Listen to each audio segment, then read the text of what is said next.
one and all, and listen to tales of excitement and adventure. Tales of daring heroes, savage monsters, and bards who just couldn't keep it in their pants. Tales of friendship, nobility, drunken foolishness, and unforgettable fun. These are tales of role-playing games, fair listeners, and this is Rollin' Bones. My name is Ryan Howard, and I shall be your guide.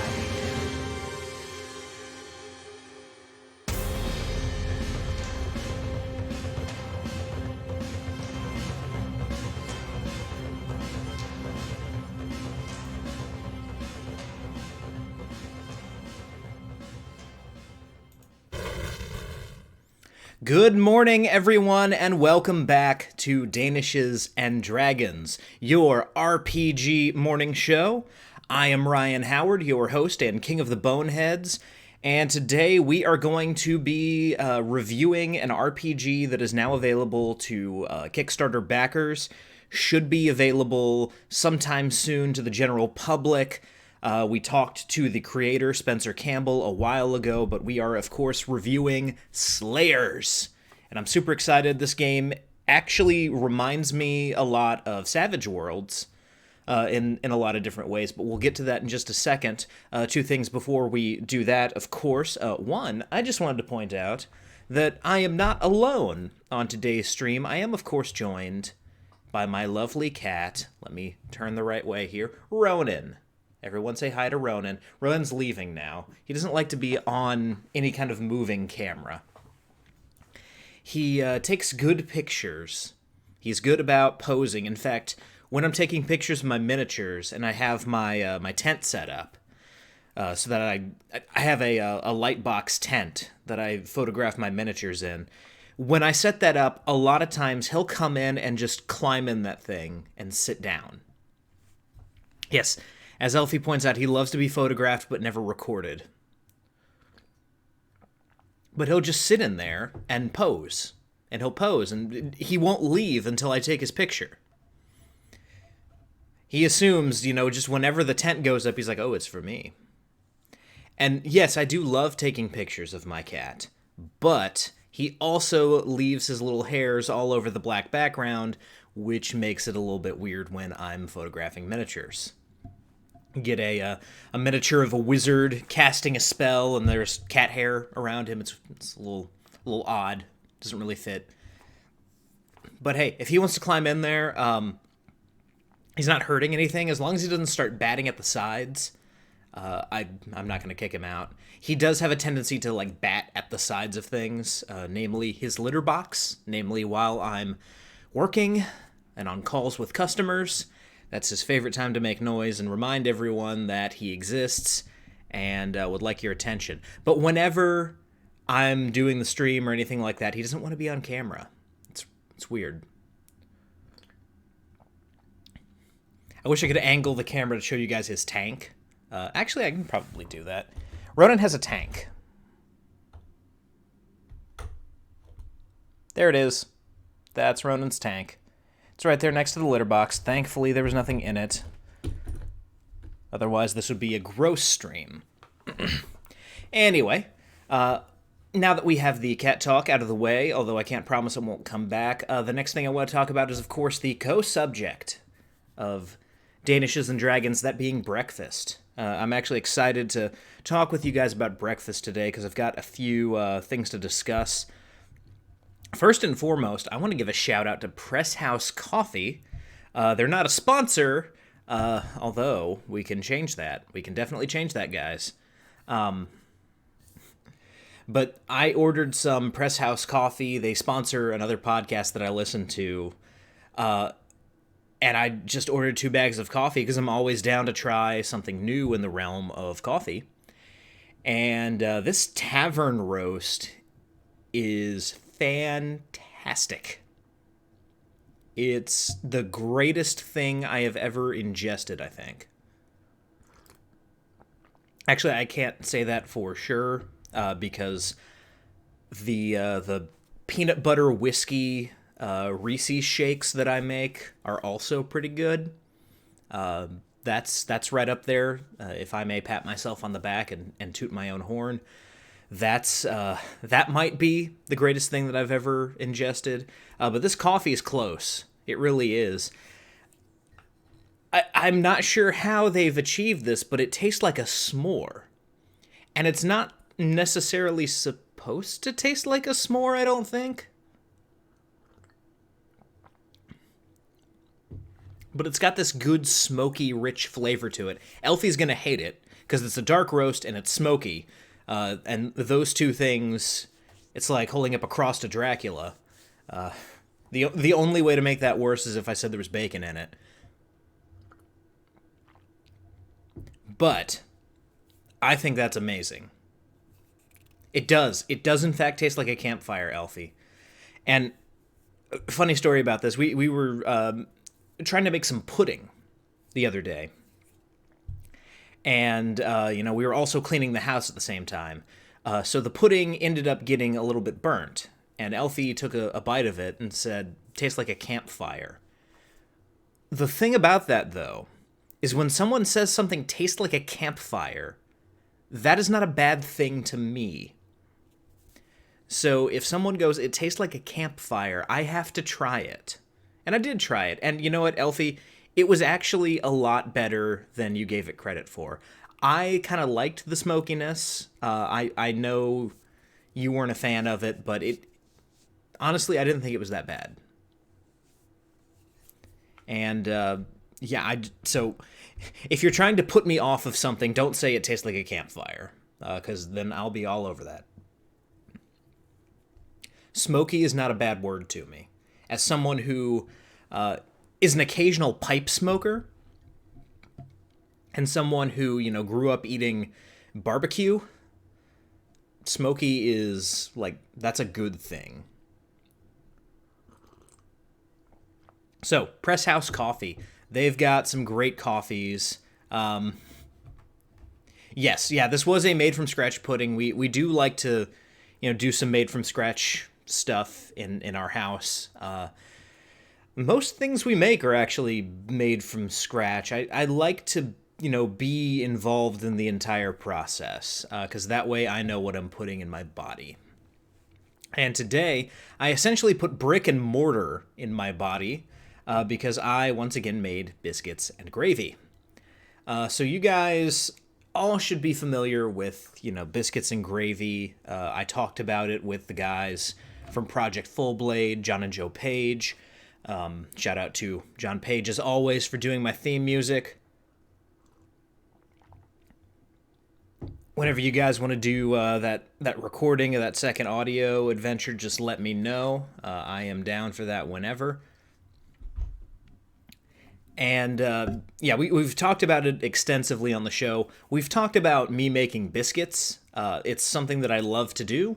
As a proud Southern boy, I, am very proud of my ability to make biscuits following a recipe that I found on the internet. I'd love to tell you guys that I'm some kind of culinary genius who has, spontaneously figured out how to make all these delicious things. I am a master at Googling recipes and following them to the T.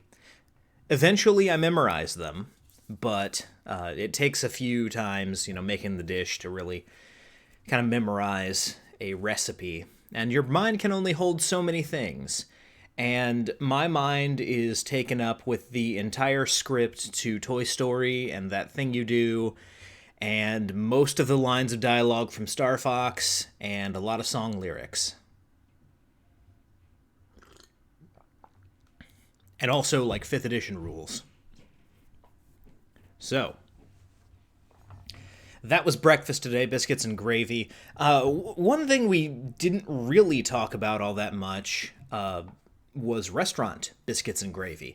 And this is actually apropos to my recent absence from the show when I was in Charlotte. I went to my ancestral home of Charlotte, North Carolina. It seems weird to say that, but actually, yes, my ancestors are mostly from the Charlotte area.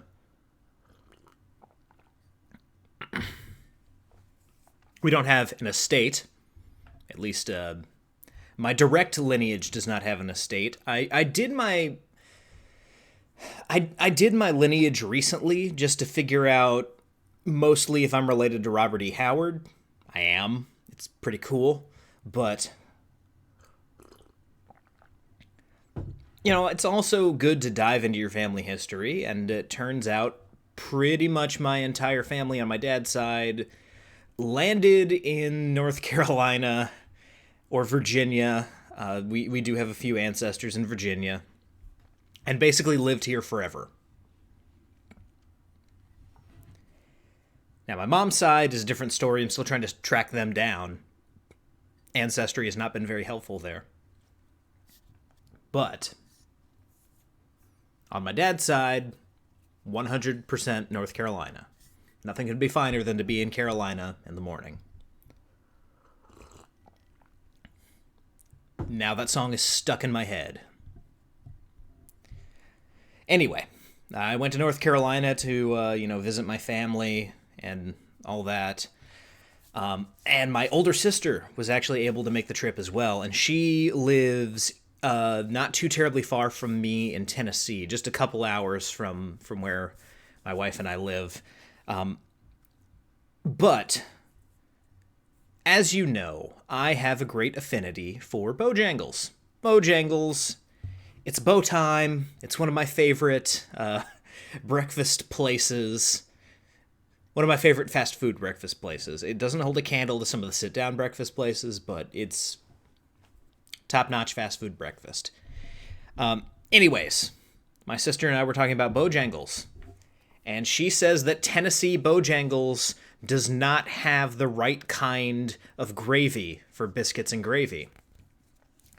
I don't order biscuits and gravy from Bojangles. Typically, I'm just getting Cajun filet biscuits, occasionally a steak biscuit, but I have never had the biscuits and gravy from Bojangles. So I don't have... Yeah, the Bowberry biscuit I get occasionally, Elfie. And I know that's your favorite thing from there is the Bowberry biscuit. It is called the Bowberry biscuit, not the Blueberry biscuit, mind you. Everything there is bow. Even things that don't make sense to be bow. Like bow rounds. I guess it's bow-tato rounds, but no one calls the round hash browns po rounds. Not that I'm aware of. But still, everything is bow. It's like the jokes about going into McDonald's and asking for a McStraw and a McNapkin. They do the same thing with bow there. It's quite fun. In fact, when the Panthers had their undefeated season, 2015, 2016, every time, every Monday or every Tuesday or Friday after we'd played a game, the sign on Bojangles went to, it was 1 in bow, 2 in bow, 3 in bow. We went undefeated except for the Super Bowl that year, so it got pretty high there. But yes, they are very much that company.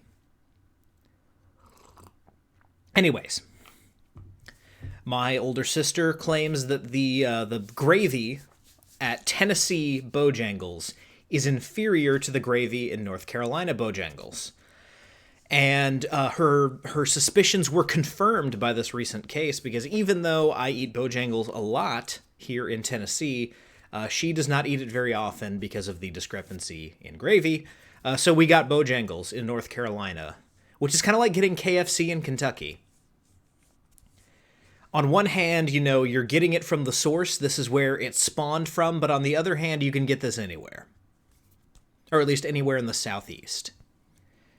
I do need to see how far Bojangles is spread. That's one thing. I keep half jokingly, half seriously trying to push for a move to South Dakota. I don't know why. It's just kind of lodged in my head, and it's become this thing that I can annoy my wife with. It's almost like the new Rembrandt voice, in a way. But the one thing that may keep me from ever pulling the trigger on that is their lack of Bojangles. So there's that. And the fact that my wife doesn't want to live there. So, yeah. There we go. So, anyway, I am not brave enough to make the attempt to try the Tennessee biscuits and gravy from Bojangles. I... You'll say Bo to it. Yes, of course. The Bows have it. So I will not be trying the Tennessee biscuits and gravy from Bojangles. I don't know if it's the same in other states. I don't know if Georgia's biscuits and gravy also suck. I don't know if, like, South Carolina has inferior biscuits and gravy at Bojangles. Suffice it to say, I can make my own. And if I can make my own and it turns out better than what Bojangles can do in either state, then I'm just going to continue to make my own. That being said, there are some sit-down restaurants that have some good biscuits and gravy. Because again, as we've established, sit-down breakfast is superior to fast food breakfast, obviously. If it's not, there's a problem. I know there's biscuits and gravy at one of the like staple places here in the Nashville area, that of course being Puckett's. I know they've got biscuits and gravy. Never tried them there. Typically when I go to Puckett's, I get the buffet just so I can get eggs and bacon to my heart's content. Or rather, to the protestations of my heart, although I've never really had heart issues from eating high-protein, high-fat food. I find that I work better when I eat that way, actually. It's just the way I'm built. But anyway, they've got biscuits and gravy, and, Puckett's, everything at Puckett's is good, so it's probably good there. Cracker Barrel has biscuits and gravy. I don't like going to Cracker Barrel. Occasionally, I'll find something there that's good. Cracker Barrel really upsets me, though, because it's full of old people, and I don't like old people. I really don't like old people. There are exceptions, but just as a general rule, I find old people to be a tiresome bore. When I have conversations, or I'm present in conversations with multiple old people, the conversation inevitably turns to who's sick and who's dying, or who died. And then there's also, at a restaurant, the complaining about how long the service is taking, despite the fact that there are literally people swinging from the rafters. There's... this is cold. This is hot. This drink's too big. There's too much ice. There's always something wrong with the food when you're eating with an old person. And at Cracker Barrel, you're eating with exclusively old people. So, yeah, that's... My general dislike for Cracker Barrel stems from that, and the fact that for the longest time, they didn't have fried chicken. You are a purportedly southern restaurant. You have every kind of fried food imaginable on the face of the planet. You have fried chicken. Which, for those of you who don't know, is a, fillet of chicken hammered out and breaded and fried. Almost like what you get on a Cajun filet biscuit. But then they put gravy over top of it. It's a heart attack. But they don't have just regular, on-the-bone, fried chicken. Just like a leg and a thigh and a breast that you can get with a couple of sides. They didn't have that forever. I was in my 20s when they added that. So yeah, that was 4 years ago. That always struck a very sour note with me, because they were like, Cracker Barrel Old Country Store. It's founded in Tennessee, the home of good fried chicken. That's one thing we do fantastically here, is we can fry some chicken. No fried chicken on the menu. Tremendous oversight. Because I'd go there and be like, you know what, I could go for some fried chicken. I'm just flipping through the menu. They don't have fried chicken, do they? No, they don't. They do now, I think. Again, I stopped going to Cracker Barrel. But anyway, they have good breakfast, and they've got good biscuits and gravy. If you're feeling like going to the poor man's Cracker Barrel, you can go to Bob Evans. They've got okay biscuits and gravy. Again, I don't like going to Bob Evans for the same reason I don't like going to Cracker Barrel. Although my problems with Bob Evans stem from a particular old man who I won't mention, or I won't mention his name. But there's this one, like, just terrible individual who I grew up, he lived down the street from me. We went to the same church. I really, really dislike this man. Extreme, like, viscerally. If you mention his name to me, like, I get upset a little bit. And there are reasons for this that I won't get into. He's kind of a slime. But, like, his favorite restaurant was Bob Evans. And so, we'd go to Bob Evans and he'd be there. Or we'd go to Bob Evans and, like, eat with him. Anytime we went out to eat with him, we went to Bob Evans. And the food's just not great. So it's just like, what is your thing with Bob Evans? It just became a thing in my mind that I associated with this guy. And this guy didn't do anything to me. I don't want to, like, put those assumptions out there. He was just a jerk. To me, to his kids, he was just like the quintessential crotchety old man, but he didn't have any redeeming qualities. And he was old when I was young. He's one of those people who, like, you were 6 years old and you're like, that old man. And then you're like 24 and you're like, he's even older now. I've never known this man to have, like, color in his hair.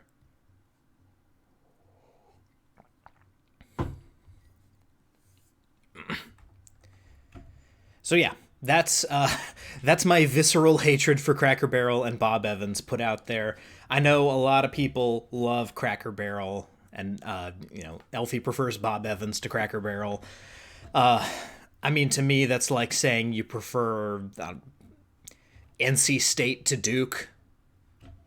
You prefer the Cowboys to the Patriots.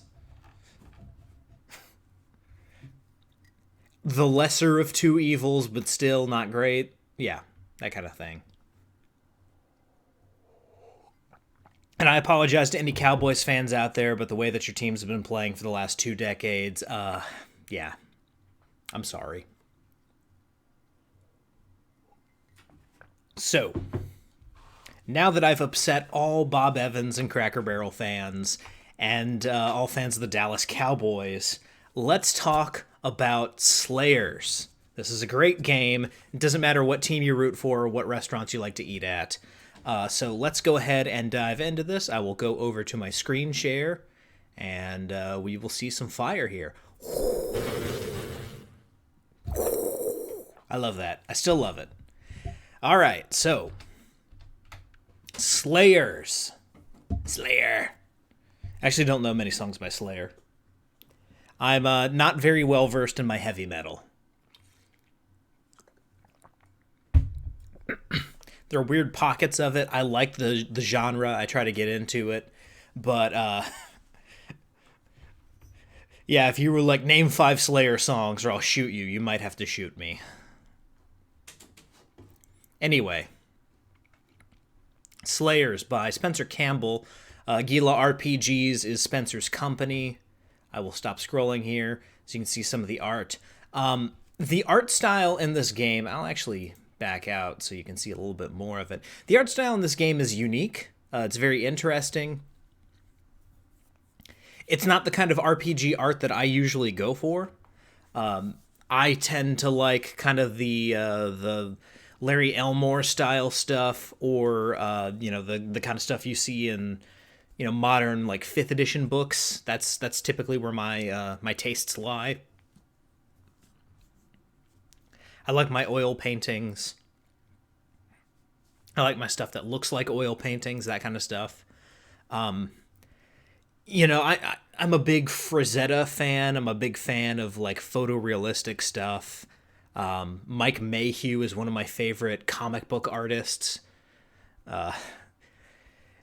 That's kind of where my tastes lie in the Boris Vallejo, Frank Frazetta type area of artwork, especially for RPGs. That being said, I don't want to crap on this art because it's actually decent. It's pretty good art.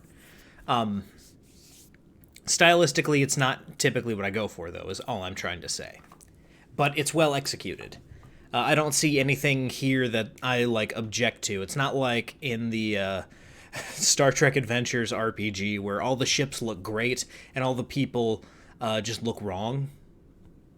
So there's nothing stylistically here to object to. It's just, be prepared. This is not going to have your typical RPG art in it, and I think that's to the benefit of this game.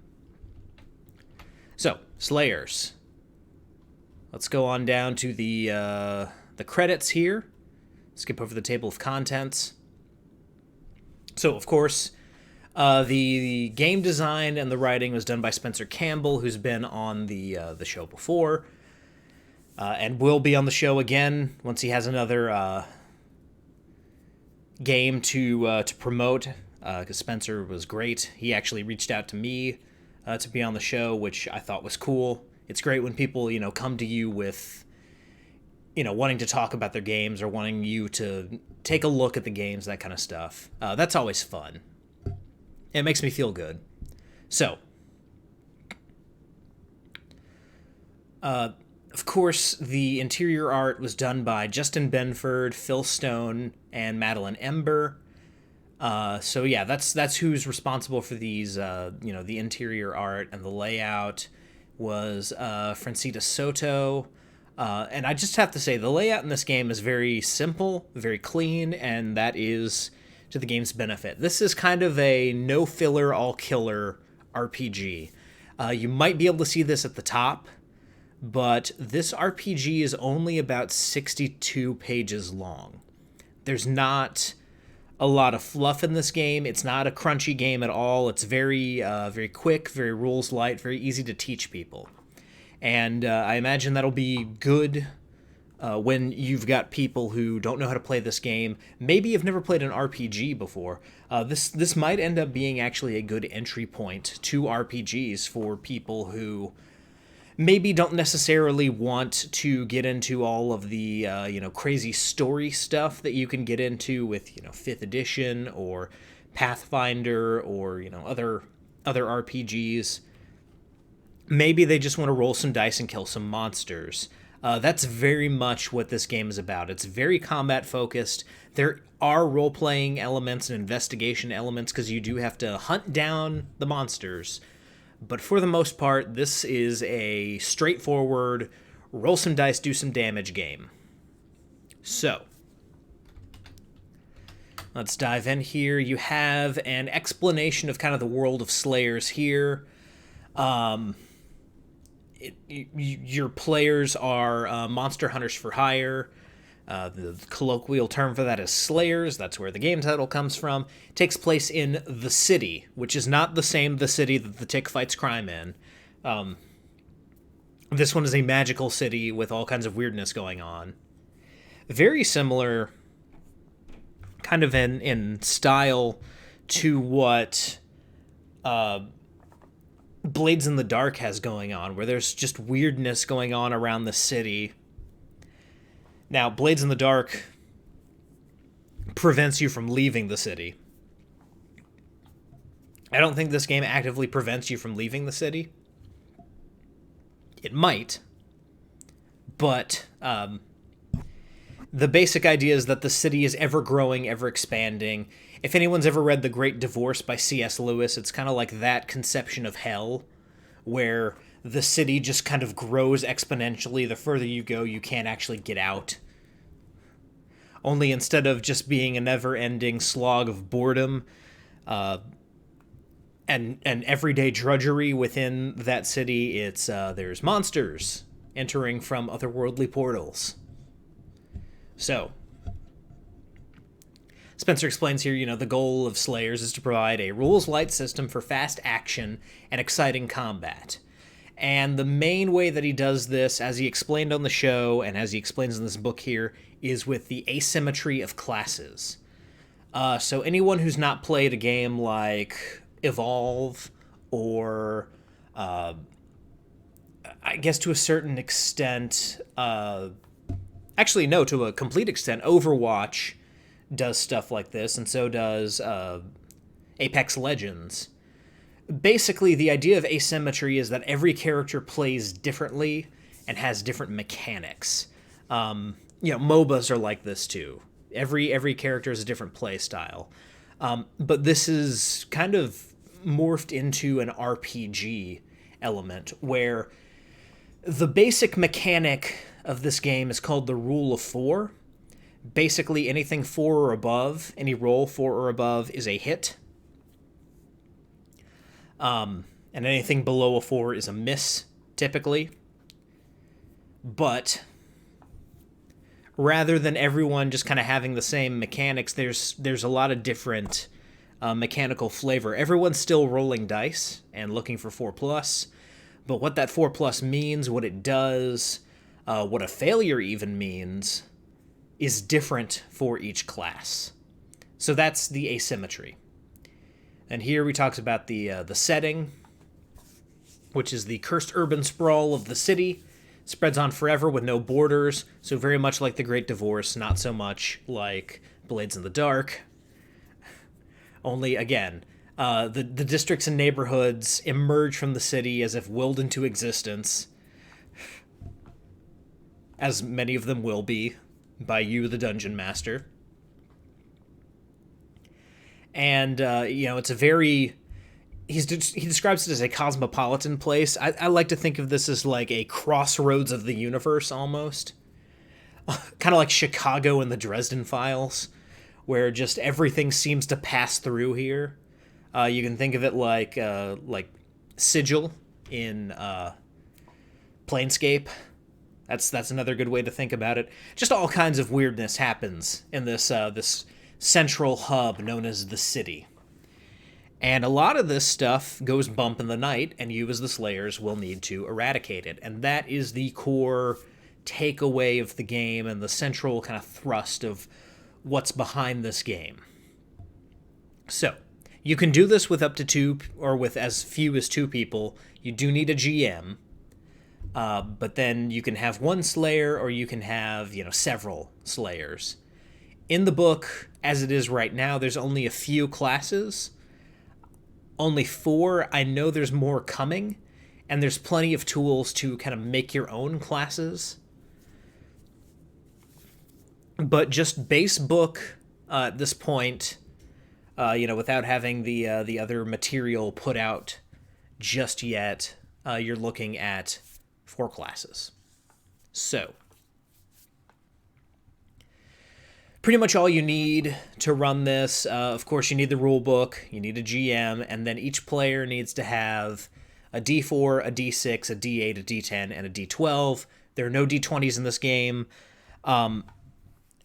In a way, the way that these different dice kind of play out, it actually reminds me a lot of Savage Worlds.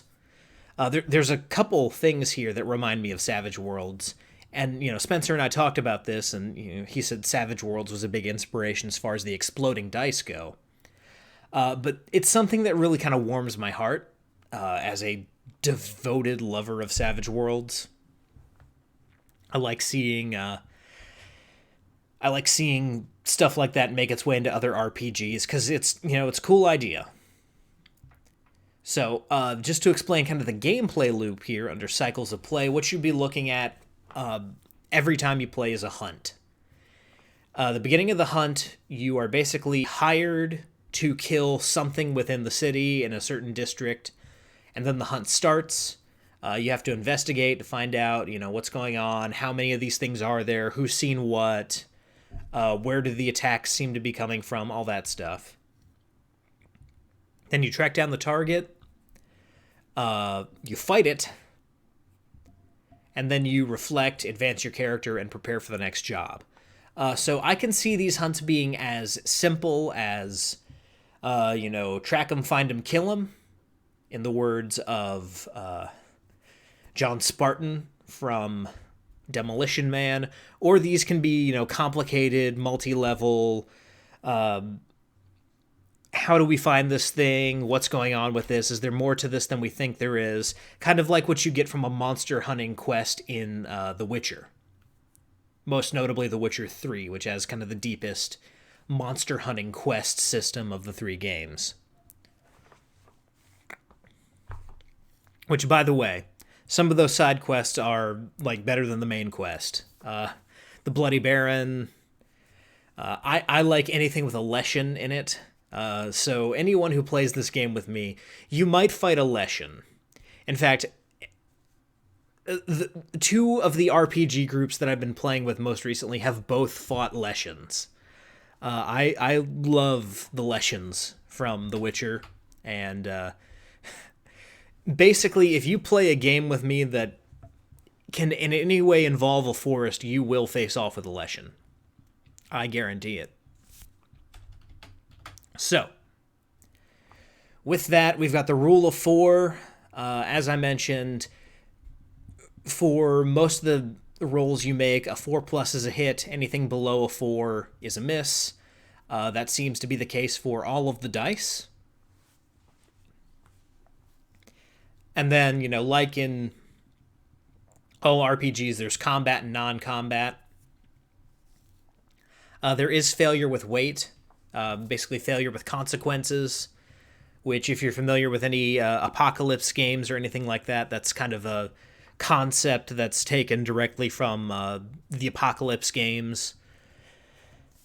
The idea that, a certain failure is just a failure, and then there's failure with consequences as well. That kind of thing is great, and I wish it was more mechanically integrated in 5th edition. As a GM, you're kind of left to your own devices as far as, what does failure mean? And a lot of GMs I've seen kind of take on this, failure with consequences, but failing forward thing that you do a lot in Apocalypse. Some people do like critical fumble tables. I found that a lot of those are kind of irritating to the players. A lot of times they scare players. When you roll a 1, bad stuff is going to happen. And then, of course, you've got skills.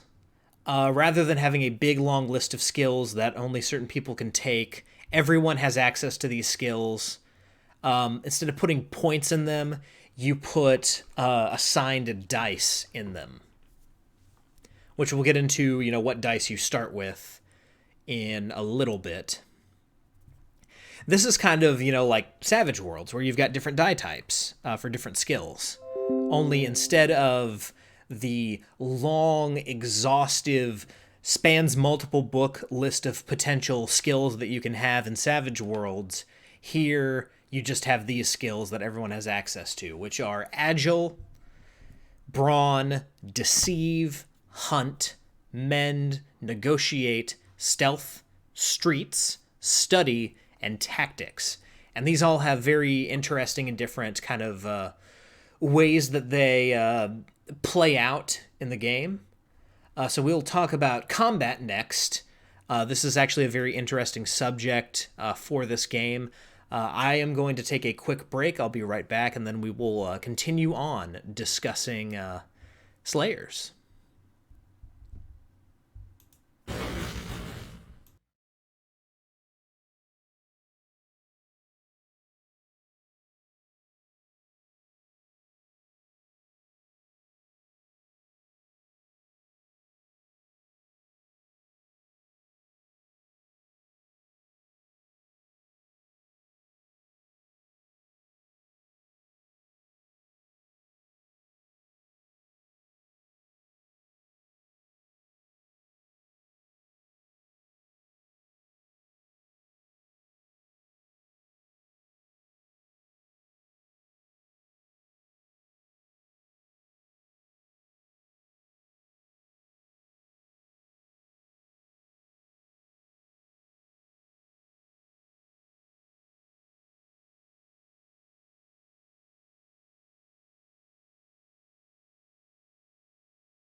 All right, I'm back.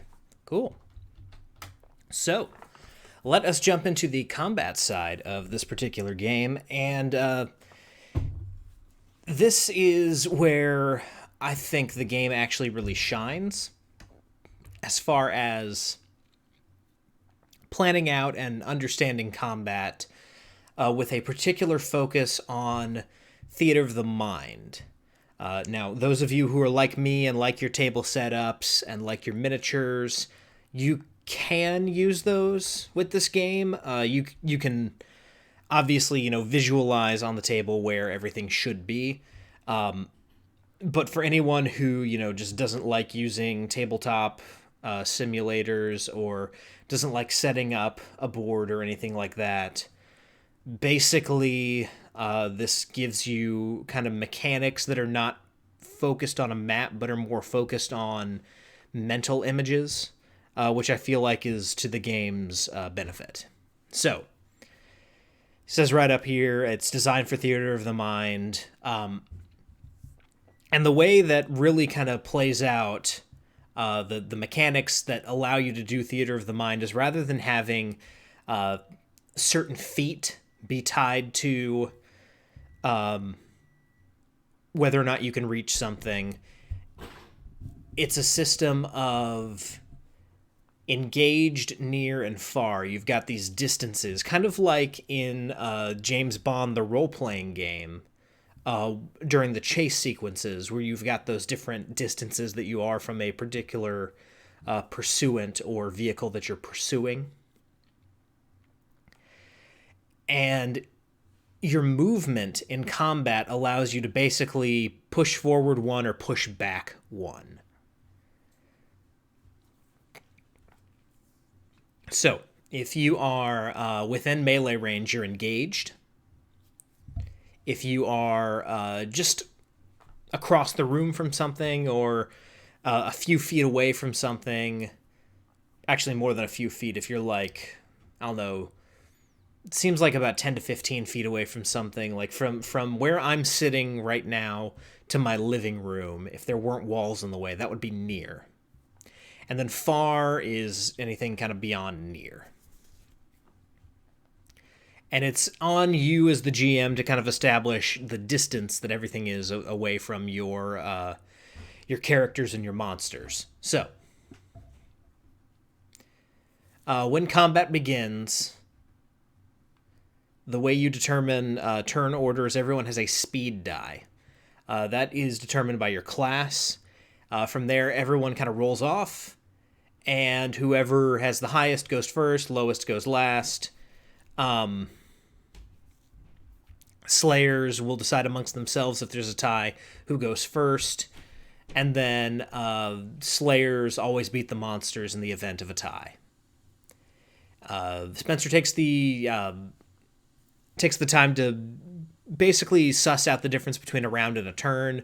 Anyone who's played an RPG should know that. I won't get into that here. Combat actions. You can do 2 actions during your turn. And the kinds of actions that you have are move, attack, quick, and skill. So, move.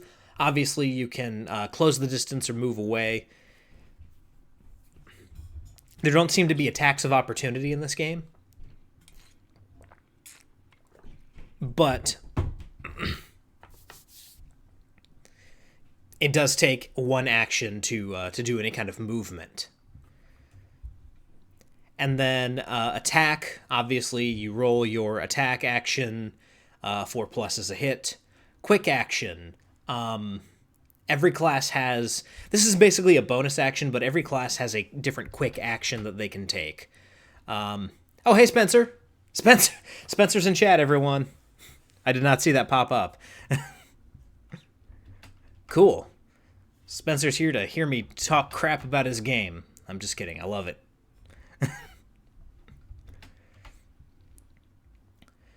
So yeah, every class has its own quick action, as I was saying. We'll get into that as we discuss these classes.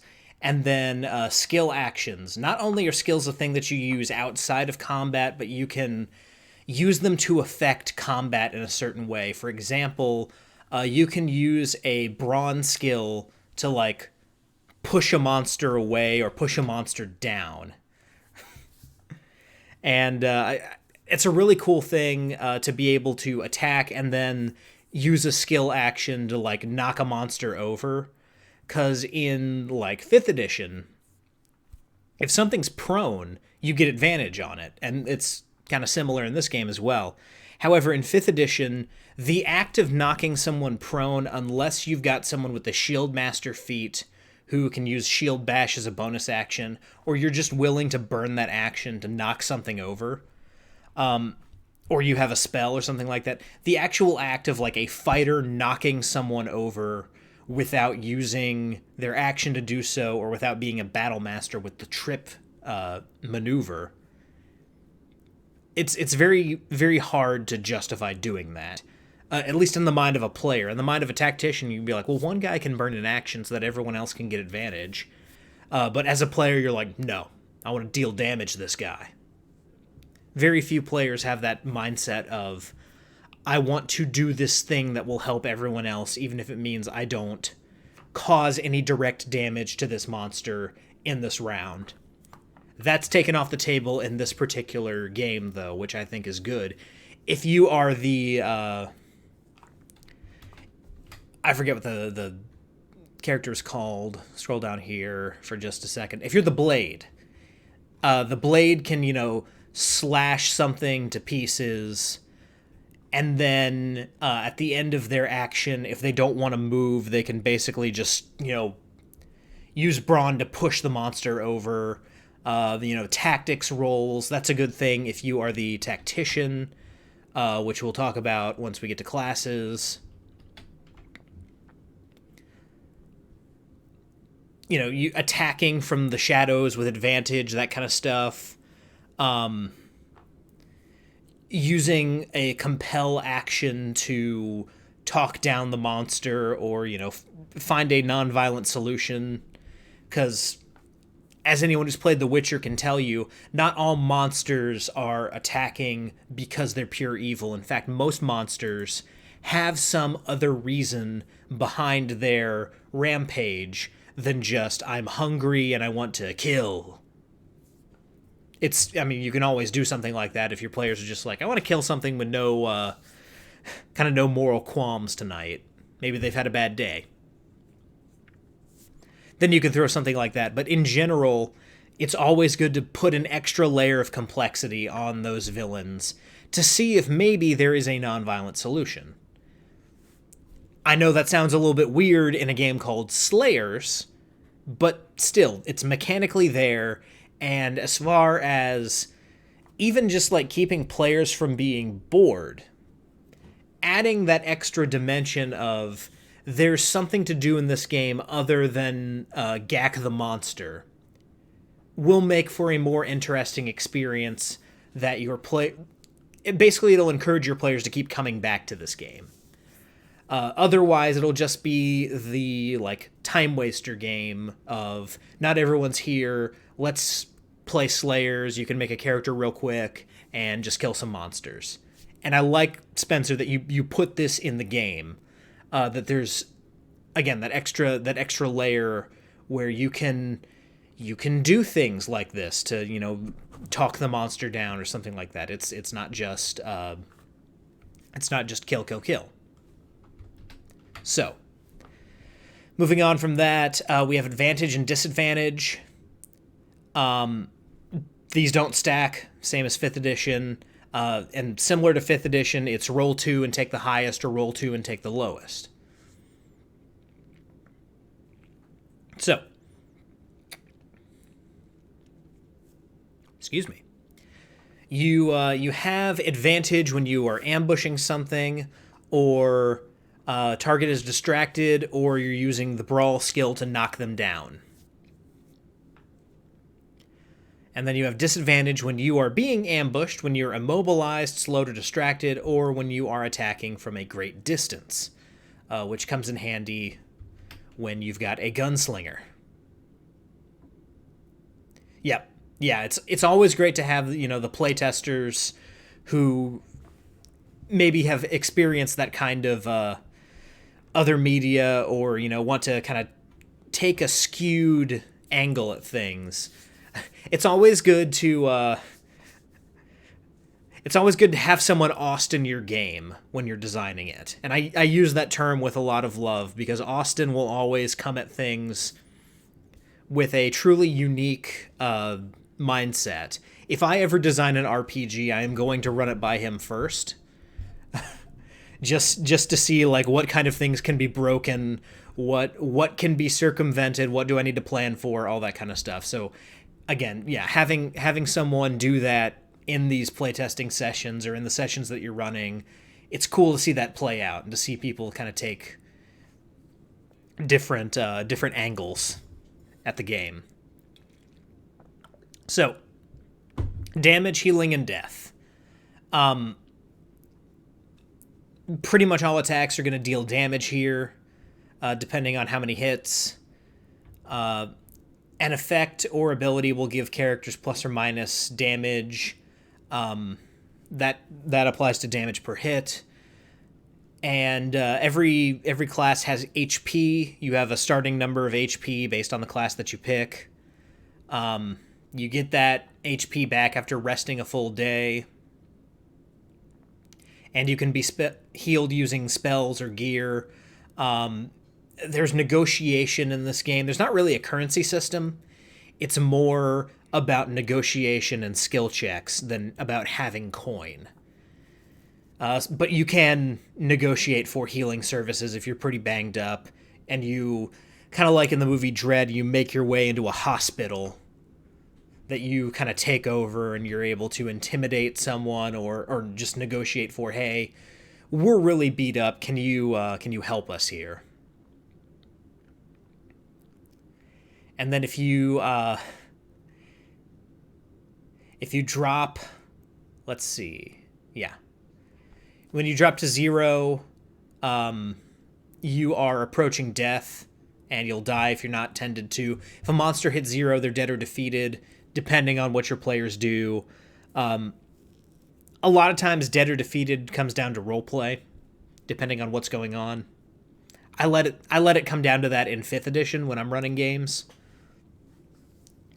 Although sometimes if a character, does an insane amount of damage, or someone's got 2 hit points left and then they get hit with a lightning bolt, they're dead.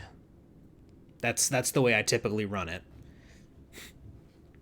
There's a concept that I picked up from a player that I played with a while back, who was talking about City of Heroes and how they'd have heroes with the powers of fire, but they were heroes, so they were trying to do good guy things. And he came up with this concept of, I'm arresting you with fire. And so anytime someone tries to do non-lethal damage with a sacred flame or a fireball, I say they're arresting someone with fire. So anyway, if your Slayer drops to 0 hit points, you need to be tended to. Basically, that's a roll to stabilize someone, and if you fail, if the stabilization roll fails, then you're dead. If you are stabilized with a mend roll, then you remain at 0 until the end of the fight, and then you're restored to 1 hit point, which is a good way to do it. Healing spells do the same thing. Rather than having to do a mend roll, you can cast the healing spell. Still requires a roll, if I'm not mistaken. But that will stabilize you. And I do think it's interesting, and a really good shout here, Spencer, that even casting a healing spell on someone doesn't necessarily mean they can get up and get back in the fight. Down is down, it seems like. At least from my reading. Down is down, and you can stabilize someone, but they're out of the fight when they're out. Which can make for some really interesting gameplay experiences. It's always interesting and a little bit weird in games when you've got a cleric with a bunch of healing spells, someone drops dead, they cast a healing spell, and then that player stands back up again. It's very video gamey. Yeah. So good call there. I like that a lot. I like the fact that down is down. If I hadn't already established the precedent that you can get back up with hit points, I might actually implement that in my games. In fact, I might do that moving forward with all of my games. The fact that down is down, because I like that a lot. It's firm but fair. And then moving on, we've got gear and currency.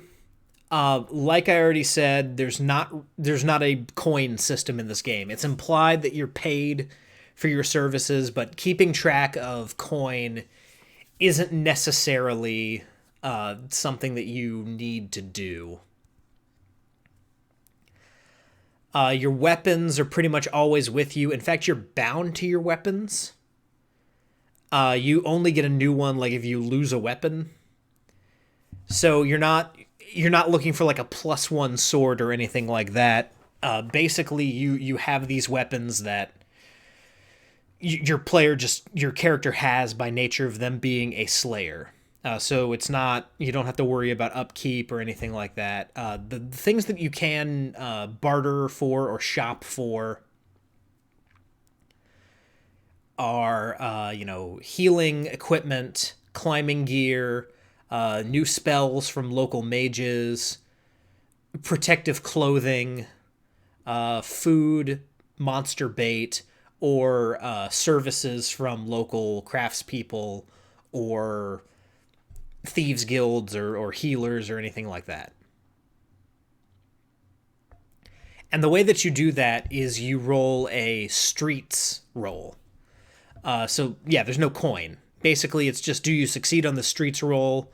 If not, maybe you don't have the coin that they're looking for, or they just don't want to sell to you, or you're asking for a ridiculous price that they can't even hope to match to appease you there. So that's really cool. It cuts down on something that I actually really hate as a GM. And even as a player, I get a little bit bored with this. The shopping sessions. I understand the necessity of them. I understand wanting to get better gear. But shopping sessions are a drag. It really is just, it's the same thing over and over. Especially if you role play out your shopping sessions rather than just saying the price is the price. Because inevitably your face character is going to want to haggle. They're going to roll persuasion against an insight check, and then they're either going to succeed or fail, and it just, you get kind of bogged down, flipping through the handbook, trying to find items that they're looking for.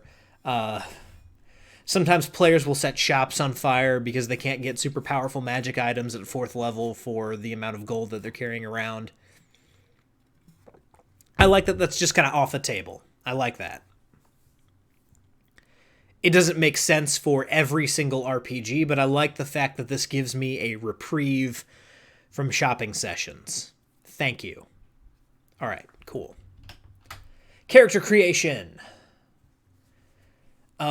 It's very, very dirt simple. There's not a lot that you have to go into. This isn't a Pathfinder character. It's pretty easy just to get up and go, honestly.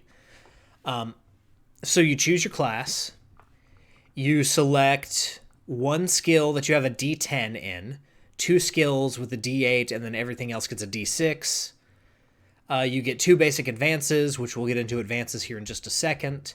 And then you have starting stats based on your class and advances. Give yourself a name and a description, a little bit of backstory, and you're good to go. And then from there, at the end of a hunt, you kind of do a mild level up thing at the end of every hunt. Basically, what you learned about yourself from the hunt, what you learned about your allies, how would you have done things differently, and then, what from this hunt kind of carries over with you. What's your trauma, or what's your you know, what's kind of the baggage that you now carry from this fight? Is there any? Is this, a moment of triumph, or is this a moment where you came face to face with essentially pure evil and your soul is forever scarred because of that? I like that mechanically there's a reason to reflect on this, especially in, again, a game that could very easily just be a monster meat grinder. It's not just boss rush. It's you're hunting, and now you have to reflect on this hunt.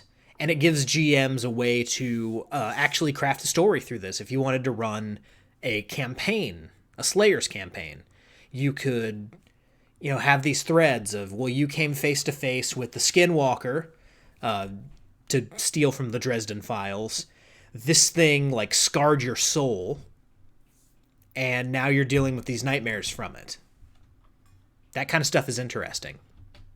And I really like it. I like it a lot. I try to do that to my players. In fact, I did do it to some of my players when I had them go face to face with a nightmare beast, and a few of them had to overcome the nightmares that they had, and the fact that they weren't able to rest for that entire time.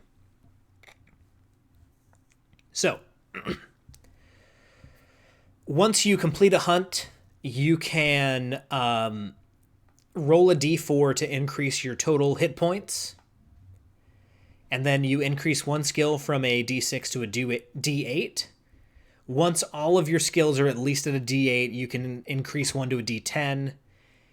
And then you can choose one advance. Once you have to take 5 basic advances before you can get an expert advance. But basically what those do are just add kind of more mechanics to your Slayer and allow you to do more things. So, let's take a look at the Slayers themselves here. First up, you have the Blade. And for anyone who is watching the interview that Spencer and I did a while back, the Blade kind of functions like an RPG version of Dante from Devil May Cry. It's all based around kind of building combos. And the way that it does this is with the Savage Worlds concept of exploding dice. Now, unlike Savage Worlds, where if you roll a 6, your dice explodes, this one it's a 4+, your dice explodes. And you basically roll until you stop hitting. So, yeah, you roll, you get a hit, you roll again, another hit. And the basic idea is, you're swinging your sword and doing all kinds of crazy combinations. Sometimes you'll get parried and, cancel out the combo. Sometimes you'll just hit once and then need to retreat or something like that. But for all intents and purposes, you are swinging the sword around like Dante from Devil May Cry or like a Street Fighter character. It's a really cool mechanic. It's something that I wish could be applied to a fighter in 5th edition. Or, Savage Worlds is kind of the same way. So yeah, I guess if you're into that, this is your RPG. If you want to feel like a swordsman who can just never-ending combo something, if the dice are with you, then you will definitely feel like that playing this game. And then beyond that, your starting HP is 10 hit points, D8 speed dice, 1d6 for weapon dice, and then 2 damage per hit. And then your quick actions, you've got Flow, which lets you take a free move action after you attack. Parry, which adds basically 1 to what the monster has to roll to hit you. And then Slay, which adds 1 damage per hit, but kind of like Reckless Attack, you end up taking more damage from the monster if you don't drop them. When they hit you, they deal more damage to you. Like Reckless Attack from the Barbarian in 5th edition. And then you've got these advances, which, your basics let you have your first attack roll with advantage. You can reroll the first one. Your parry stance can apply to any ally who's engaged with you. I love Killer lets you increase both effects from Slay by 1. Kind of a higher risk, higher reward kind of thing. Mercury lets you up your speed. Hardy increases total HP by 4 instead of making you roll for it. Scorn, your next attack against a monster is made with advantage if they attack you. And then Expert, you can increase your weapon die to 2d6. I love that it's called Hack Meat Slash. That's great. Deadly Quicksilver basically lets you flow from a monster you kill to another monster and then make a free attack when you get there. Hone Blade basically increases your crit range, or your hit range, rather.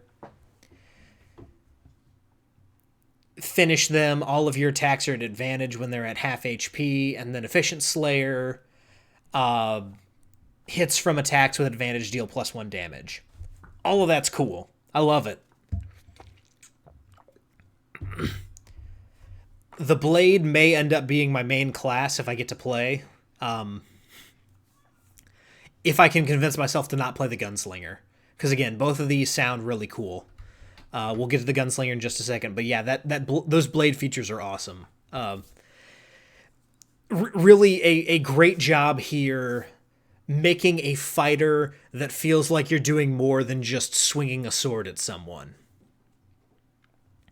It makes you feel powerful and fast and deadly all at the same time, and I love it. Now, the Gunslinger.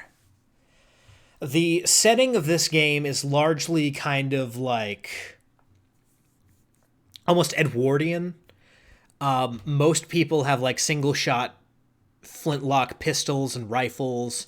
Swords are still very common, but the Gunslinger is able to use the new technology of the 6-gun, which lets you have multiple actions per round. And the way that it works here, again, getting back to the asymmetry of these classes, you have 6d6 to use before you have to reload. And at the start of combat, you put those in front of you. These are your bullets. And when you spray lead, which is the attack action, you can choose a near or far monster and then fire as many bullets as you want in that round, up to your trigger limit, which starting out is 4. So when you're first starting, you can make up to 4 attacks per round. But once you're out of bullets, you have to reload.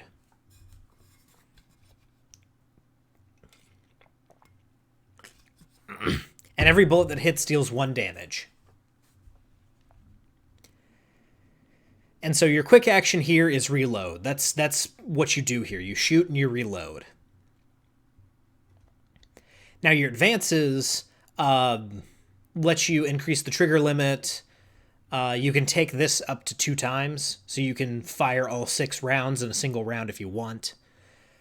Forge lets you carve runes into your gun, which is super interesting. We'll get into that in just a second. Almost kind of makes you like Roland from the Dark Tower. And then, draw increases your speed to D8. Prepared. Bullets fired from a fully loaded gun are rolled with advantage. Basically, you can take a couple rounds to completely reload your gun, and then you have advantage, which is cool. Desperate, last bullet deals +3 damage. Great. Expert advantage, you can choose more than one target when you're slinging lead. So that's like, firing multiple times at multiple different targets. And then Gun Whisperer, you can carve 3 more runes in your gun. So the way that runes work, they basically give you different features to your gun. There's 6 of them.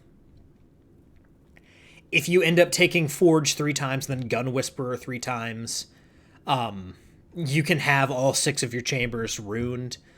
I don't know if you would want to do that. It seems like it's good to have a few that are runed and a few that are just regular, just for some variance.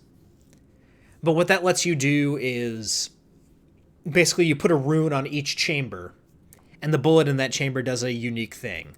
So your chambers are Hollow Point, which is +1 damage. Blast, you can push a target back. Tar deals no damage, but the target takes 1 fewer action on their next turn. Snare, their next action is at disadvantage. Bleed, instead of dealing damage up front, the target loses 1 HP at the start of each turn until it's dead. And then Accurize, again, increases your hit range from 4+ to 3+.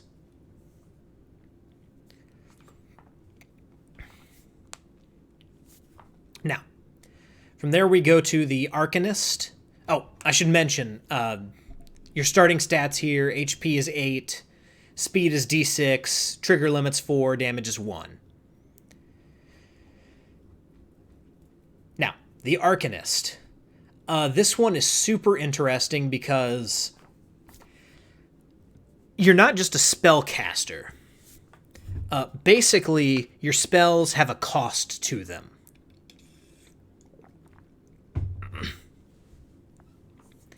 You have 6 HP to start, your speed is D4, and you start with 3 spells. When you use a spell, you roll a D6. On a hit, you resolve the effects. On a miss, the spell fails. And every time you cast a spell, whether you hit or miss, you mark a point of corruption. And you can boost the spell, add a D6 to the roll for 2 points of corruption. So both dice can hit for spells that have a per hit effect. After resolving a spell, you basically compare the highest rolled die to your current corruption, and if you have more corruption than your highest hit, then you roll on the Bane table and reset your corruption. Corruption is reset at the end of combat, and you can take your quick action to roll a d8 and remove 1 corruption if you got a 4 or better. Your advances here are you learn another spell, you advance a spell permanently, gaining its advanced effects without having to raise it. Bargain lets you reroll your Bane rolls. Conduit, you can lose HP instead of corruption. When you boost a spell, you can add a d8 to the roll instead of a d6 with Boon. Hit the Books lets you add another spell. Even better, advances a spell permanently. So basically, you can take Learn and Excel 2 times and then Hit the Books and Even Better 2 times as well. And then Final Form lets you roll a d8 instead of a d6 for all spells. And then as far as your spells go, you've got your basic Corrupt, where every time you cast a spell, you deal damage to a monster just by casting a spell.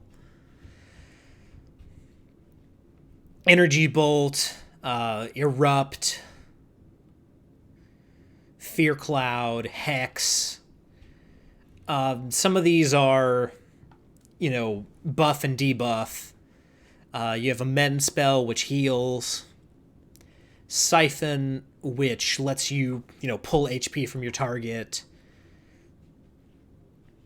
Temporal Shift, which slows down the monsters and speeds up the slayers.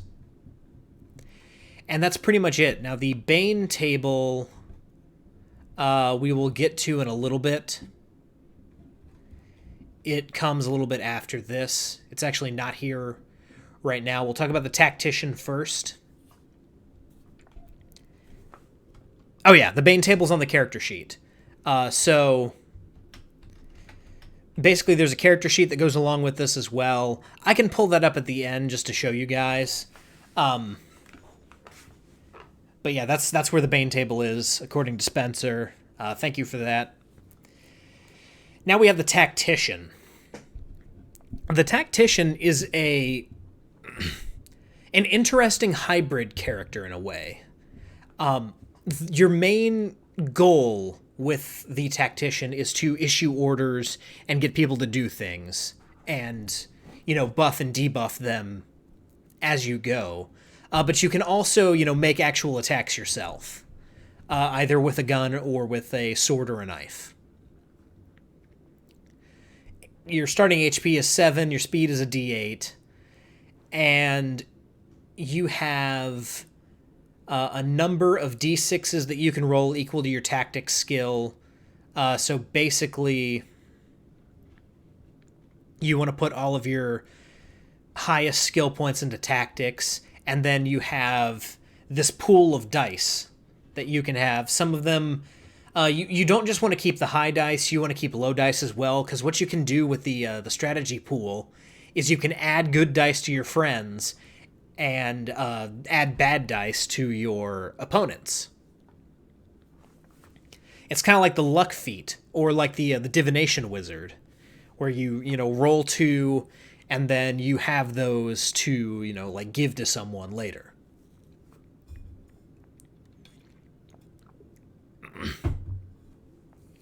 And this happens at the beginning of combat. So this is your pool of dice for the entirety, for the haul, basically. The entire combat, this is what you've got. And then your attack action, you can slash or shoot, like I said. You deal 1 damage, and it's a d6. And then quick action is issue an order, which lets the players around you either move or make a quick action for free. Your advances, you can add a d6 to the strategy pool before rolling it. You can take that up to 3 times, so you basically end up with like 13 dice. Weaken, you can roll d4s in place of any number of d6s in your strategy pool, basically just to put some ringers in there for your opponents. Empower, you can roll d8s for your player's benefit. Shift, you can change 2 characters' speeds to any dice value in your strategy pool. Basically, like if you want the gunslinger to go before the blade, that's where that comes in. Rally, you can add a d6 to your pool after a monster is dead. And then ambush, you and your allies roll their speed with advantage. No quarter. When you issue an order, ally slayers may make an attack action. Dead lead, all gunslingers reload 3 bullets instead of 2. Shifting sand, blades make their attack action, or make their next attack after changing their stance with advantage. And then keep your mind for arcanists, hit on a 3+ when using Purge Corruption. Cool. So, those are your characters, those are your options. From here we get into the city. Basically, this is an explanation of the setting. The city is ever expanding. It absorbs towns beyond the walls, expands, forms new districts. So basically within the city you can have like an industrial type setting, and you can also have like a woodsy setting as well. It gives you infinite options all kind of within a single location.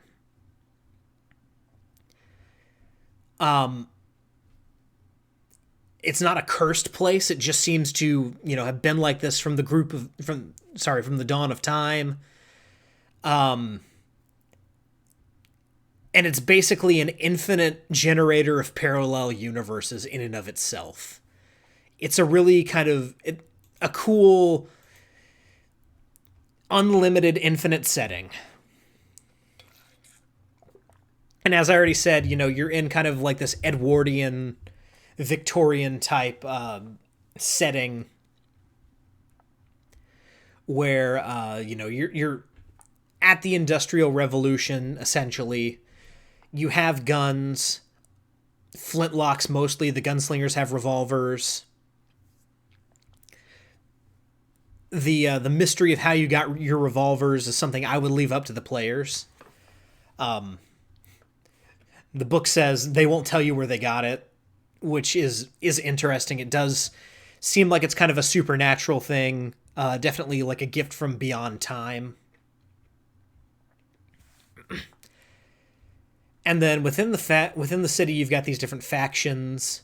You've got faith. These are your like clerics and priests and everything. It's dominated by the Church of the Cycle. Birth, growth, stability, decay, and death. These are the ways in which this faith faction splinters. There's some heresies as well. Rebirth, the idea of reincarnation. But yeah, I mean, basically this gives you another kind of way to enter. Maybe there's something that one of these factions summoned that they were not able to control.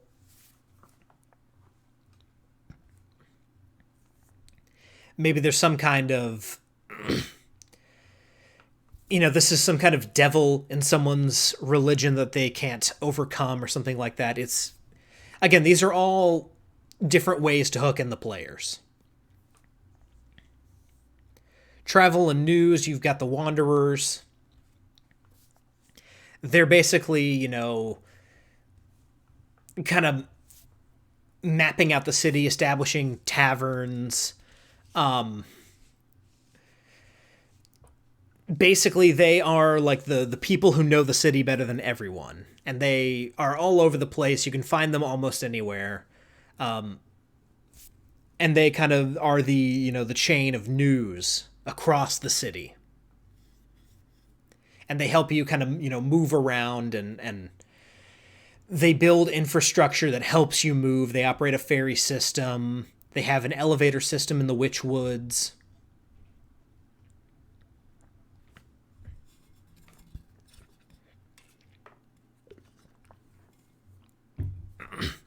So they're kind of your grounding platform. And, if you know that there aren't any wanderers around, you might be in for some trouble. Then you have Order. They're basically like the city guard or the city police. They're kind of local militias.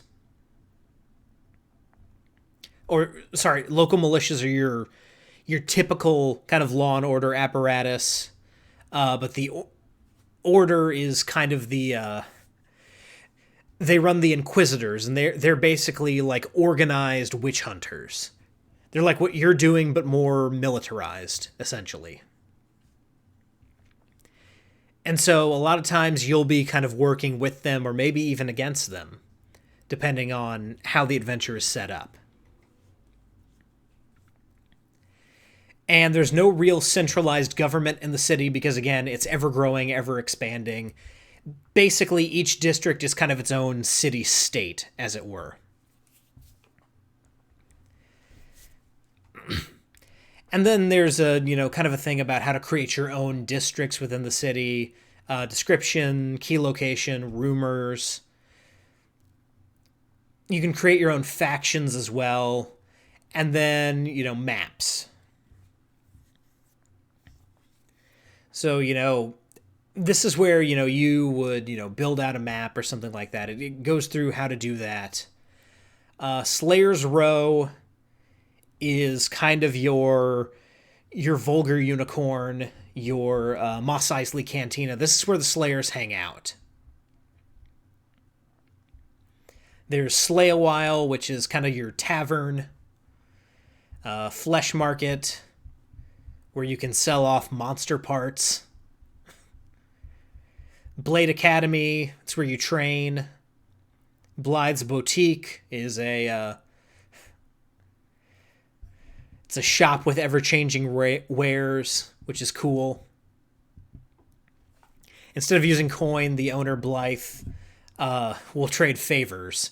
So that's definitely a way to hook your players in. Oh, you want a new coat? Blythe wants you to kill a dragon.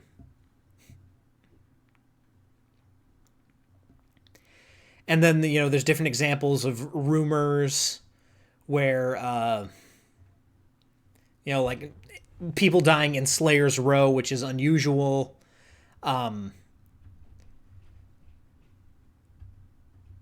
Some Slayers are, seem to be a little bit more richer than usual. More richer. Seem to be richer than usual. Multiple reports of businesses in the Row being disrupted. So this is like an attack on the Row, if you want to do like a bottle episode. The Witchwood.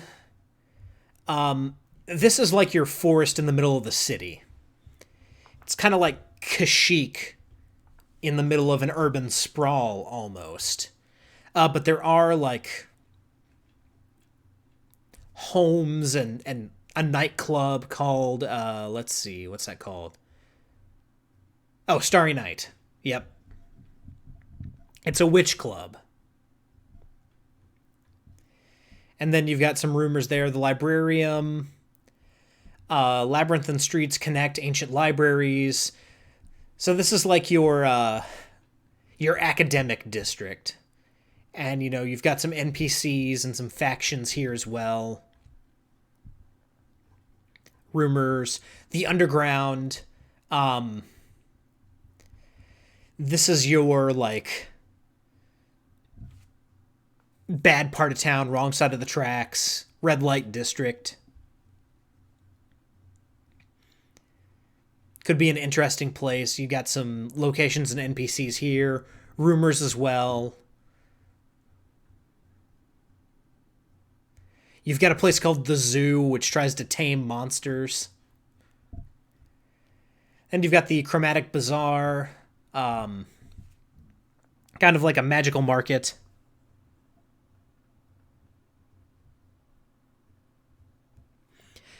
Yeah, and as Spencer points out in the chat here, everything after the Witchwood, these were all generated by Kickstarter backers. And Spencer, are their names listed in the credits as well? Because if they are, I will go up and give these people credit, because these are all pretty cool, and they yep, table of contents. So yeah, once we get through these districts, we'll go back up there and take a look at who contributed, because all of these are really cool. And you can use these as templates for your own district if there are certain districts that you like better, things you want to add in your game, things you don't want in your game. These provide a good template if nothing else, but they're also just really cool. So we'll take a look at that here in just a little bit. Yeah, the Chromatic Bazaar. This is your, like, Diagon Alley, almost. It's like Diagon Alley in the middle of Venice. Then you have the Agora, which is like ancient Greece. It's kind of your old structure, kind of your ruins. And yeah, it's very much, it seems to be very much kind of Greek themed.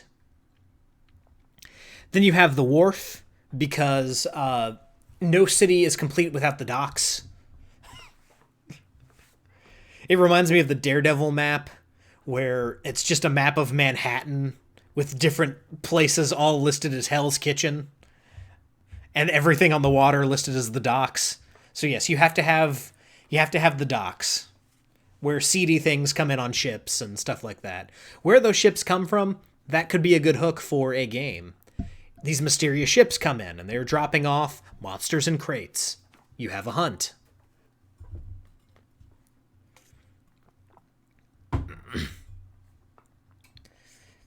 So yeah, you've got the different factions and NPCs here, some rumors, at the lighthouse going out, dockmasters finding legendary ships, divers disappearing. This is also the section where we reinforce the RPG idea of never get on the boat. There's this entire list of waterbound creatures in the monster manual that your GM has been itching to throw at you. Swimming is convoluted as hell in 5th edition. Actually, it's not that bad. But still, you're fighting with disadvantage while you're swimming. And moving with disadvantage if you're wearing armor. So, yeah. Good luck.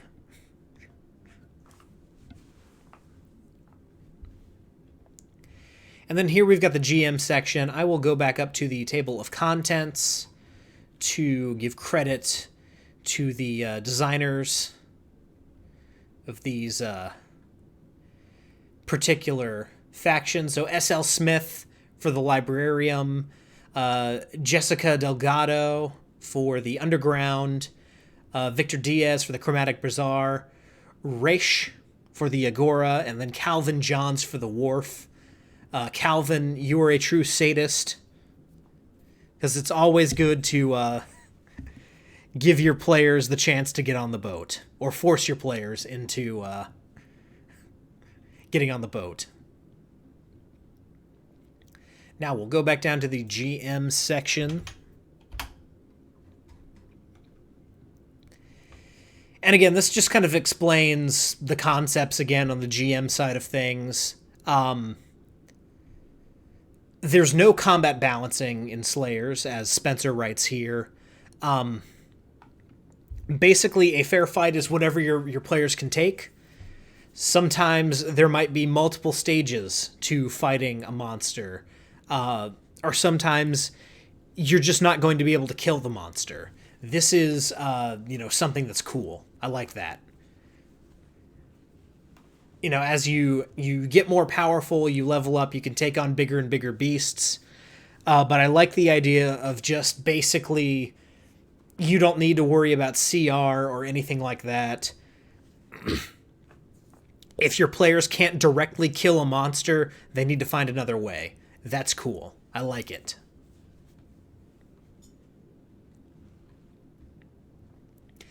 And so here we've got some, other monsters that you can play with. You've got your creep, your shambling mound, essentially. Creating monsters goes through the basics of how to create a monster. And then you've got your hunt rules. You pick your monster, pick the location, any factions that are involved, and how many monsters or how many creatures are out there. Maybe you've got some kind of squid monster in the middle of, the wharf out there terrorizing divers, and you've got a cult of people who worship the squid, and you have to fight both of them. So, yeah, you're not just hunting one monster all the time. And then from here, we've got a few different adventures that kind of round out the offerings. Rather than go through these just so I don't spoil them, I will go up to the table of contents and let you guys know what those are. Then we'll look at the bestiary. So, Lords of the Undead is provided by Spencer. Added to this, we have the Cult of the Disjointed Hand by former guest Nevin Holmes, and Reputation by another former guest, Banana Chan. That's kind of how this game ended up crossing Actually, Nevin crossed my path because of Spencer, but this game kind of ended up on my radar because of Banana. So, nice little crossroads of Twilight there, to reference Wheel of Time. Now, we'll go down to 48, take a look at the bestiary. So, you've got a whole bunch of different things here. Everything from like a bandit and bandit leader to priests, demons, all kinds of different... The Clockwork Killer, which is basically a nimble right from Waterdeep. Or that thing from Hellboy. I can't remember that character's name. You've got stuff like that here.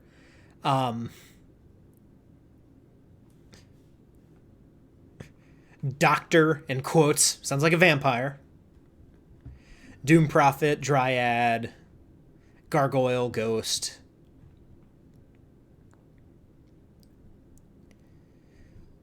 So there's no lesson already provided. I will have to provide the lesson. Don't think I won't do it. Puppeteer, puppet, rune beast. The puppeteer and puppet thing is cool. It's like kind of like a ventriloquist thing from Batman, or just, from real life. Skeletons, strawman, troll, vampire. You've got the worm, a dragon, whites. And then down here you've got your character sheets. And you've got one for each of the different classes. Your blade, your gunslinger, arcanist. Here's the Bane table. And we'll discuss the Bane table and then kind of end it here. So, when you're rolling on the Bane table, -1 for next skill roll, next spell is with disadvantage, can't use move action next turn, can't use quick action next turn, only one action next turn, or take damage equal to corruption. So, keep that in mind as you're casting spells. Then you've got your tactician, your strategy pool. And then just kind of reference rules here in the back. Nice piece of art here that goes on the back cover. And that is the game. That is the nuts and bolts. And yes, Spencer, when I make the lesson, I will definitely share it with you. In fact, I could probably get on that pretty quickly. Seems like it's a pretty simple matter to make monsters for this game, so yeah, I will definitely make you a lesson. So yeah, that is Slayers in a nutshell, or in a shell casing if you're a gunslinger. So yeah, all in all, great game. It looks really cool. I can't wait to force some players to play it. It seems like a ton of fun, and I can't wait to get my physical copy. I am so glad that, a game like this exists. Spencer, you did a great job here. All of it's cool. And, once this is available to the general public, I hope you guys will, play it and enjoy it. Kickstarter backers, anyone who's got this, you can already play it with your friends. Spencer, you are absolutely welcome. This game is a blast.